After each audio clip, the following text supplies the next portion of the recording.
e é demorado. Então, você deve se perguntar, e aí, eu devo me aposentar ou, quem sabe, postergar a minha aposentadoria? Pois então, isso aí não é brincadeira, não. Tem que analisar, cada caso é um caso, tem que ver tintim por tintim, né? Então, seguindo a linha aí de não queremos fugir do óbvio, aí vamos dar as dicas jurídicas fora da caixa, assista até o final. Tem muito mais dicas no canal do Dr. Guilherme Colim, saiba direito, assista até o final, se inscreva, ative a notificação, dê aquele joinha e não pule as propagandas, é importante, tá?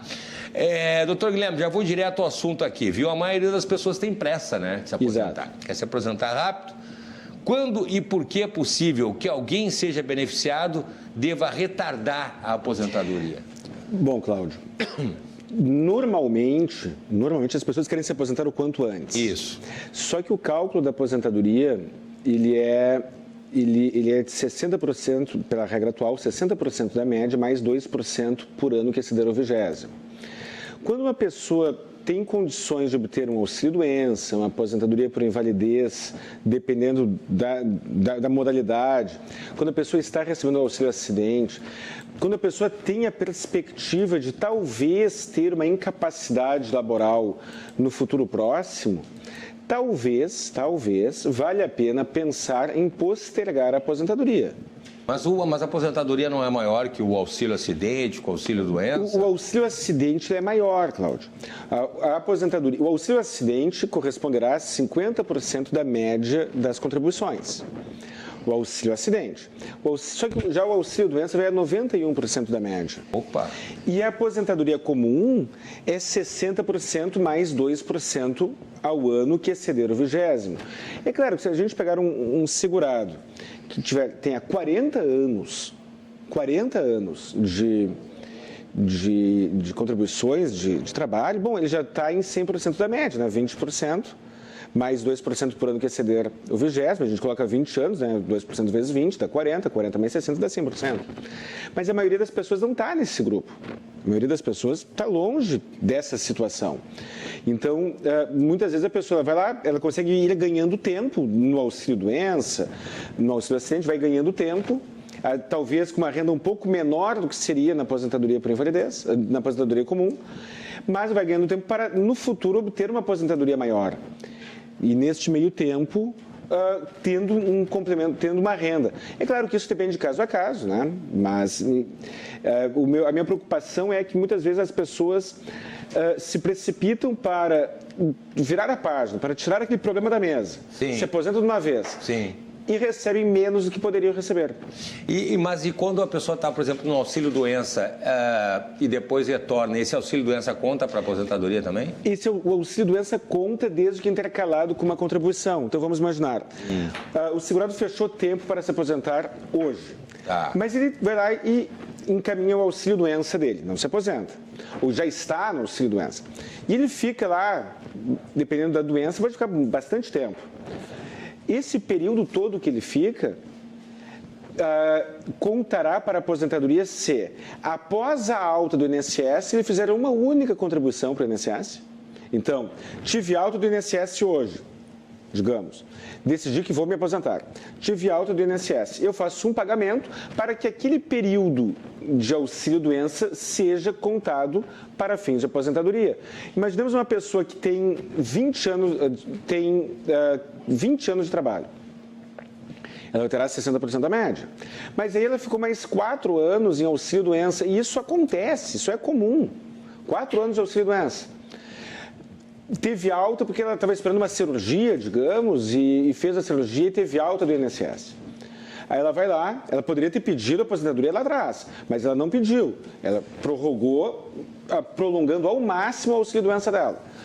Ela vai lá, teve alta, faz um pagamento e esses 4 anos de auxílio-doença serão 2% ao ano, serão 8% a mais na sua renda depois de aposentada. E esse é um dos exemplos que estou falando. No caso do auxílio-acidente, a pessoa que tem auxílio-acidente, ela deve seguir trabalhando e o valor que ela recebe do auxílio-acidente soma para fins de cálculo de benefício futuro. Então, ela vai puxando a média para cima. Doutor Corim, mas essa questão não acaba sendo um pouco desconfortável para o segurado, porque ele vai ter que ir a perícias médicas, certo? Na maioria das vezes, sim. Ele precisa Nem sempre, mas na maioria das vezes tem as perícias que são... Precisa passar lá. E a gente sabe que essas perícias, elas muitas vezes são bastante constrangedoras, né? Desgastantes. Desumanas, às vezes. Desumanas, muitas vezes. E aí também tem a possibilidade do INSS recusar o benefício e o segurado vai precisar ajuizar a ação daí. Ele terá a opção. Eu estou imaginando a pessoa que já tem condições de se aposentar por idade de tempo de contribuição. Então, ela tem uma opção. Eu, por exemplo, não tenho nem idade nem tempo de contribuição para me aposentar. Estou dizendo para quem tem a opção de se aposentar. Ela poderá optar. Eu recomendo que pense bem, que faça os cálculos. Porque, dependendo do caso concreto, o INSS negou o auxílio-doença, por exemplo. Aí entra com uma ação judicial, ele fica lá um tempo sem receber nenhuma proteção previdenciária. É ruim? É óbvio que é. É desagradável? É óbvio que sim. Porém, se no final do processo houver êxito, a pessoa recebe todo aquele período retroativo e segue contando para a aposentadoria. As perícias são constrangedoras na maioria das vezes. Os segurados reclamam muito da maneira como são tratados pelos peritos, em especial pelos peritos do INSS. É uma queixa muito comum. É o preço que se paga, talvez, para se ter um benefício previdenciário maior no longo prazo. E, é claro, isso tem que ser visto caso a caso, Cris. Mas é uma dica importante, porque, às vezes, a pessoa está recebendo lá R$2.000 e ela, com medidas tranquilas, medidas que geram algum desgaste, ela pode ter 20%, 30%, 40% a mais. O auxílio-doença é 91% da média. A aposentadoria pode ser, dependendo do caso, pode ser 60% da média. É uma diferença, né? E doutor Colim, no auxílio-doença, o segurado deve estar afastado do trabalho, correto? Exato. No auxílio-doença deve estar afastado. No auxílio-acidente não precisa. Não precisa. No auxílio-doença ele deve se afastar, mas um detalhe, o auxílio-doença exige o afastamento após a implementação do benefício. O que eu recomendo em alguns casos concretos, e sempre depende do caso concreto. Muitas vezes a pessoa está incapaz para o trabalho, mas está trabalhando igual. Com incapacidade não é sinônimo de impossibilidade absoluta. A pessoa está incapaz para o trabalho, mas ela precisa comer, precisa viver. Então ela segue trabalhando mesmo estando incapaz, brigando com o INSS em juízo. Quando o processo acaba, ela recebe o retroativo, mas não precisa abater do salário que ela recebeu. Ou seja, naquele período em que ela trabalhou estando incapaz, ela acumulará o salário e o benefício retroativo. Depois de implantado o benefício, não mais terá essa possibilidade. No auxílio-acidente, eu recomendo que a pessoa sempre pague o INSS, porque o auxílio-acidente, o valor pago de auxílio-acidente se soma com o valor da contribuição para fins de cálculo de benefício futuro. Então, essas informações, essas dicas, assim, elas são importantes para um planejamento um pouco mais coerente, um pouco mais produtivo. E doutor Colim, quem está recebendo o auxílio-acidente, o senhor sugere que ele fique postergando a aposentadoria por quanto tempo? Por quanto tempo? Não existe um critério objetivo. A minha dica é que a pessoa avalie quanto que ela receberia se fosse aposentada e quanto que ela está recebendo de auxílio-acidente. O auxílio-acidente provavelmente será menor, né? Provavelmente não, ele será menor, um pouco menor do que a aposentadoria. Só que o tempo vai passando. Cada ano que passa, 2% ela conta a mais para fins de uma aposentadoria futura.